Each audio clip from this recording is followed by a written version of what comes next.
on Ideas GHTV in there why it did fidant why match for the metina foam and amade oye and summer outrewu in the world of sports ni nano mashana mede abro ma bibiara akoye ma ode no so why special na or the amo as usual it in the Patrick Parkwesi Akins aka MC Bono, the man with the sports ideas na anapeno mede oye akuzum nsama ohoni na so mehwana mede abro say ekoye Bishop Himansam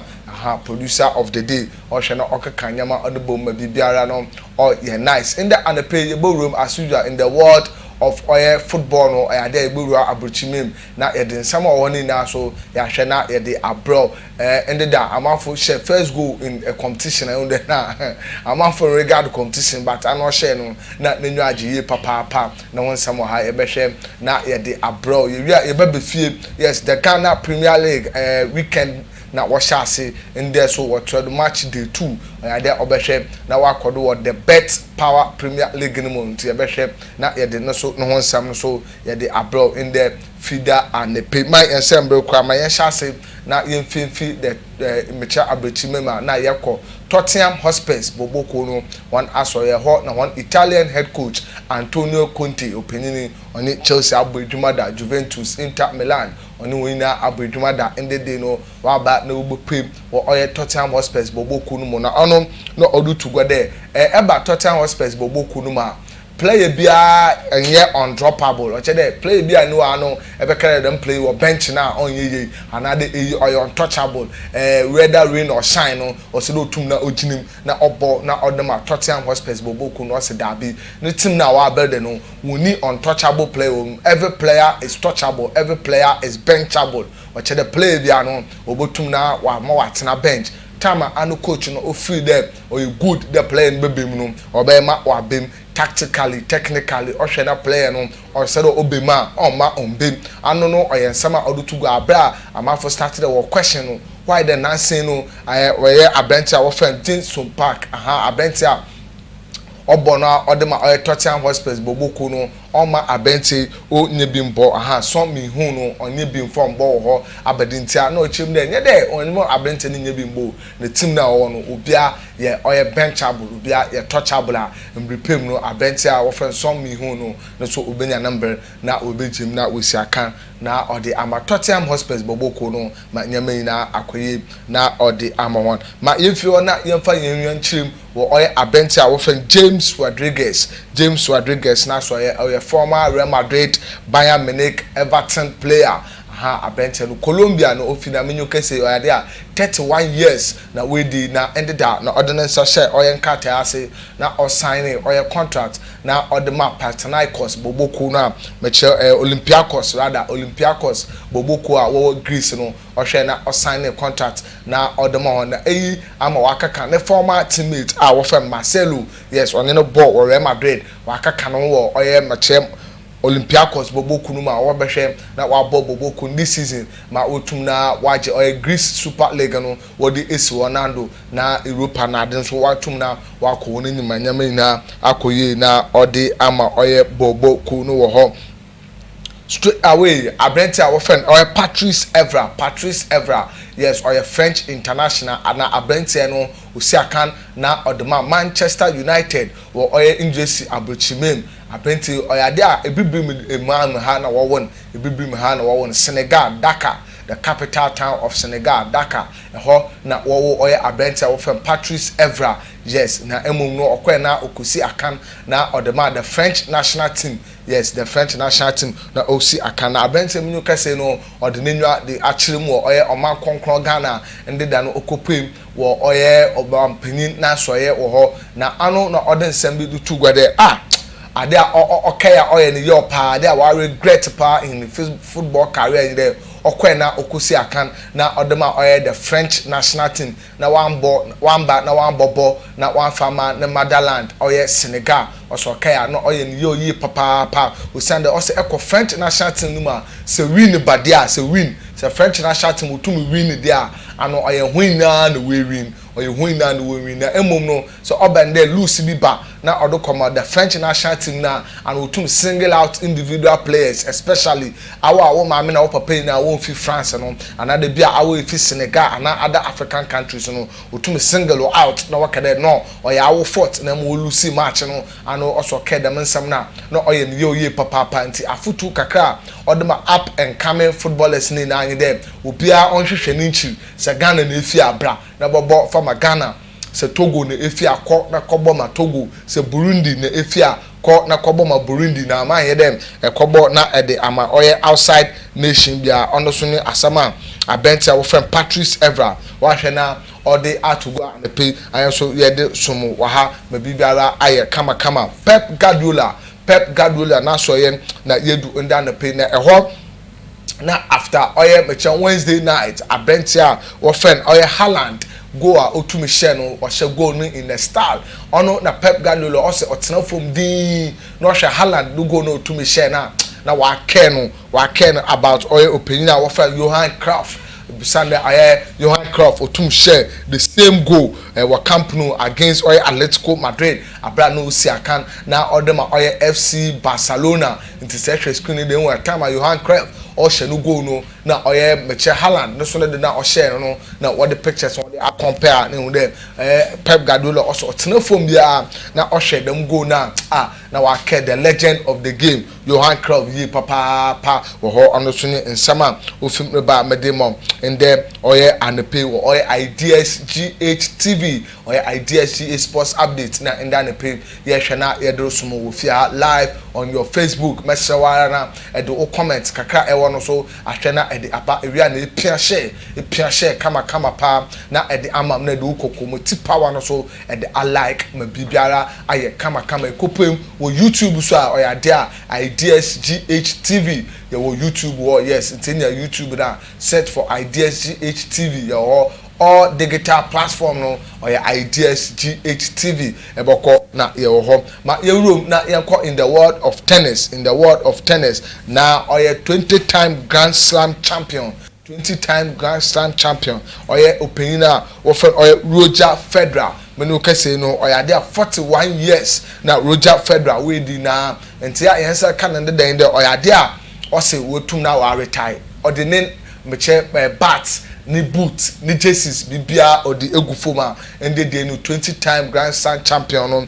Roger Federer ontumina onsi account in the world of tennis beam into the next Grand Slam no ibon there or ya there Roger Federer ojinema olisi account ho ono so nyema ofi the world of tennis yeah them and them oye and the pay still on oye amanfo a will retire from the game no oya there ye ko goalkeeper often Ben Foster ne asoye oya there goalkeeper bi no kasa sisi ano Osiakan na odema oya Watford Boboku no wo the championship no na Osiakan or the ama Manchester United da the man Boboku a ofan West Bromwich Albion no so onwon aye etuma da menyu kese no so senyame adoma season ko na wie yipe or the ni jersey ni gloves na ni boot ni socks ni na odugu foam onya de a obotum na we dey go post mu bem as a goalkeeper na we see account no or the amateur bia international or the retirement no or the abohwemu ho a de oye kama pa na ye dem in them and na pay ma yefa amazing sem ni si na yembre film na indi film komo kakra na no make da ha Ideas GHTV different ideas more creation the film kuma VIP is our location and the pay why mechafa Patrick Parkwesi Ekins aka MC Pono the man with the sports ideas na me de oye Ideas GH Sports no me de bro ma bibiara okoye ma yan shase wo oye ifin sam da na ye ko oye the Bet Power Premier League 2022-2023 season on oyade weekend or to match day 2 na ehwa oyade Bechem United na ko betine fie na watonsa afre Kumase Asante Kotoko na so dem akense wetum na we postpone usan Kotoko one oye African Cup competition into another Champions League competition a obehwe na wa bondem weekend into we postpone oye dem akense no wo ho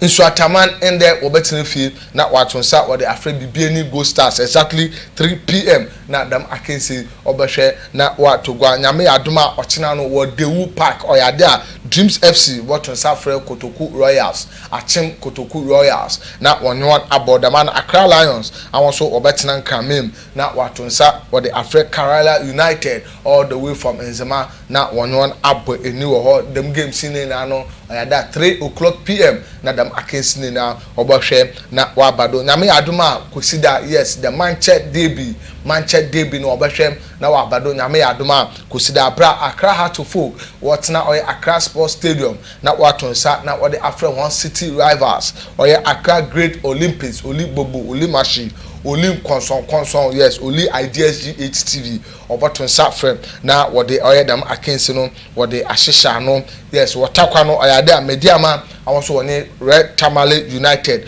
bobo anusu ye 3 na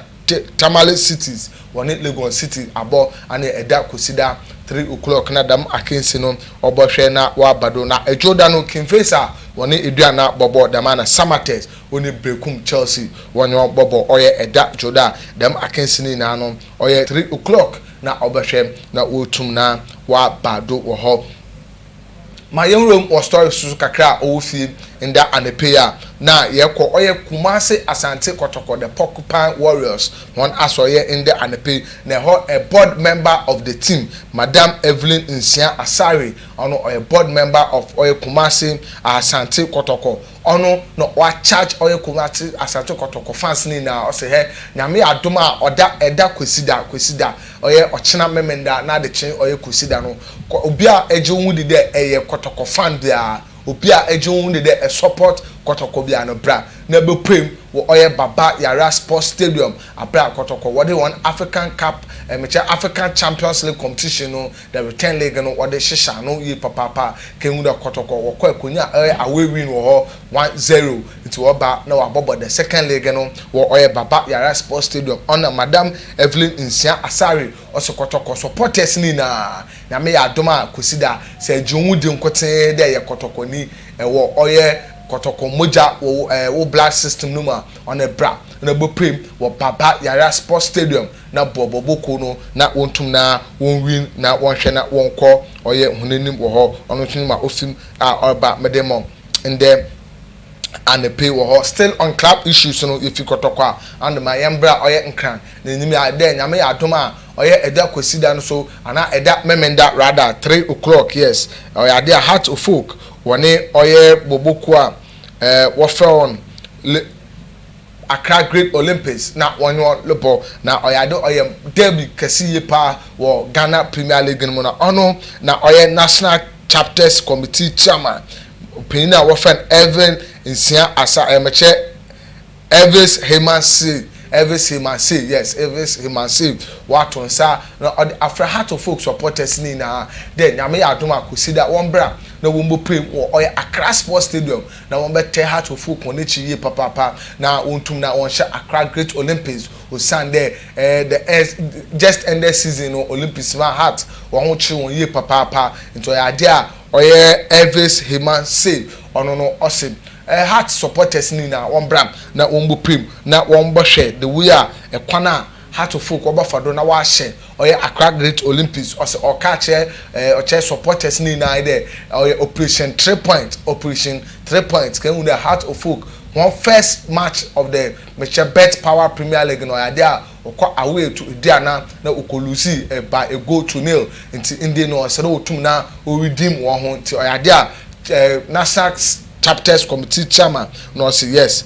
Coach Samuel Bodu na ndom no why ready ye papa obahwe na we propel Heart of Oak team no to oye victory nyame adoma eda kosida anoso nyima ofiwalba mehwe na mede amo still in the Ghana Premier League no oyade a Kimfesa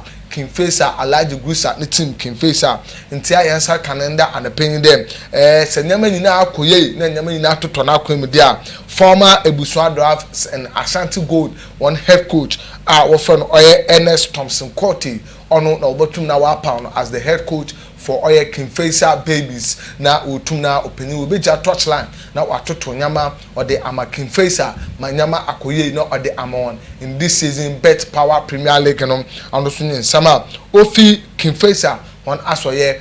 urbana edemo enda ne pese onya confirm ni team there ono otum na waji dem dwumezi na ye mfa nkam okra ye be ma waso ate de oyade a coach NS Thompson Quote waji edwuman de obeye na ode ama oye Kingfisher Babies. Ma yanko Kudus Mohammed na soye inde anepe na mofi urban so yanfo somo a onche bia oye eda ebrada na Kudus okope mu Anfield abra wo ball oye against Liverpool no Ayas wo ball against Liverpool na Kudus Mohammed obon home bodem pa na onya goal ho na odema oye meche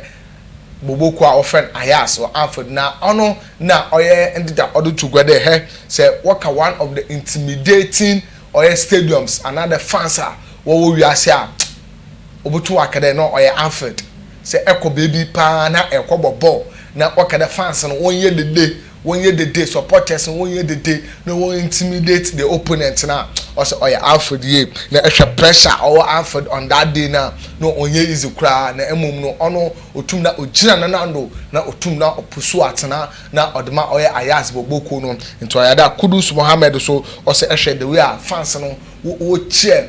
Liverpool team no on na no oya kan ye papa na oda oya supporters of Ayas so ase de dem no awon so be na wo bopem wo Anfield na awon so be team nature abra team no wotumi na wodi nkuku 2-1 ano ose oya de a wo de dem lose no ana defeat wo that to nature na wo pepe ye papa de nyame adoma their next Champions League match against oya Boboku a wo frɛ no oya meche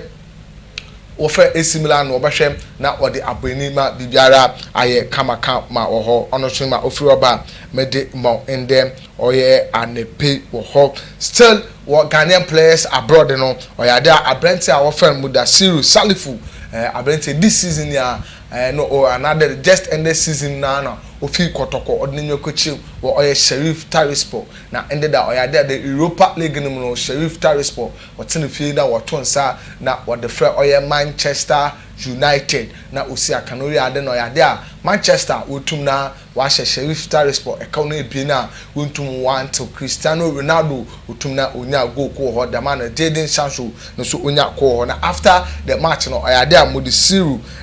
Mudasiru Salifu no obem in the 81st minute na obeno after the game opening na otwe ban Ronaldo, yes, the legend Ronaldo na onye twa oye infoni kama ye papa owe na abenti odebeto ne Twitter handle no oman hashtag it was nice missing you the legend. It was nice missing you the legend into onosunye ma ofi abenti na soyeba ye demo and them oye and the pay wo ma yenko the national team camp, yes, the Blasters one asoye in the onche bia na Baby Jet Asamoah or the betu go there on wa start training, yes, gym work nkankra then nyame adoma November yen World Cup a yeboko no oya dia anu Baby Jet say coach no utum select na obe make sure the why fit ye papa na wa abegin na osi akan na ode ama oya the Blasters na dem nsensemi obe no nkofo ache won adwen ye papa anu na inde oya former striker for the Blasters oya Joe Dabra na so ode na no about to them nsemi mu dem so onu ni coach na nke Baby Jet obe fa no dodo nko anu ko Baby Jet no obe the first person obe selecting to the team. The first person obe selecting to the team was in there Ekaya 1990 oya there Roger Miller Cameroon for share na otumi nyen ko World Cup even though na oya de opinion fe akona nyim ye papa na so oya de Cameroon otumi nyen ko ya okwa no so nguna nyim ase ye kwakrakra opo Cameroon Boboku no ma otumi na o progress out of the group stages otumi na wo ko honanyim to the quarter final into Joe Debra ose ananye o coach Otto Addo ke Baby Jet Asamoah ko ba pick and do ose Asamoah ni din no nkutin po no otum put fear in oil some defenders and I put fear in the countries of Ghana, on the likes of Uruguay, Portugal, and oil South Korea. No, say Asamoah ni din no nkutin no otum put fear in oil defenders here papa na and also okay on the Ghana for yen tenase. On the Ghana for yen tenase, but some new coach na nko be select Baby Jet Asamoah do no we be chinim na wache ne bobi na ode ama oye the senior national team of Ghana the Blasters abra yeboko na yekojinim wo oye World Cup November 20th to December oye 8 wo kata abrochimim aha na beba makwan ma yede oye aguzim nsama nda na peso ya gade ni na yede esi amomeke da ha ya IDS GHTV na yede IDS GH Sports update no so ye hwe na yede bro Bishop Hima Sam yes Muftau oboachiwo aha bente na hwemeni mbodin bi ma okay mbodin bi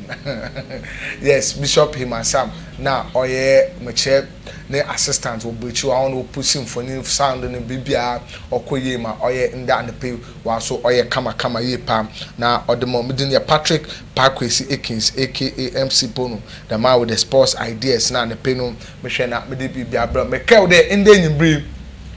nyimbri so ya de a the IDS GA Sport Dex no so obehwe na wabado nde nyimbe obehwe na wabado ye papa exactly 610 na ye de tumezin ahyehya no eho na ebenya oye the World Cup inside World Cup no ye behwe na ye de abro nti ono so nima ofiwa ye de mo ndem and the pain akupon share papa de enjambre na ehwe oye the programming nyame adoma if nyambo a enimbi yebesa so yeshia se yeshia ma obia yebehwe na yede abro do unto others as you want them to do unto you. To obey is better than sacrifice. The repetition of abandonment engage a stranger into an after yedi na yedi biem no na omo hoho so na me adoma enimbi yebesa so yeshia makran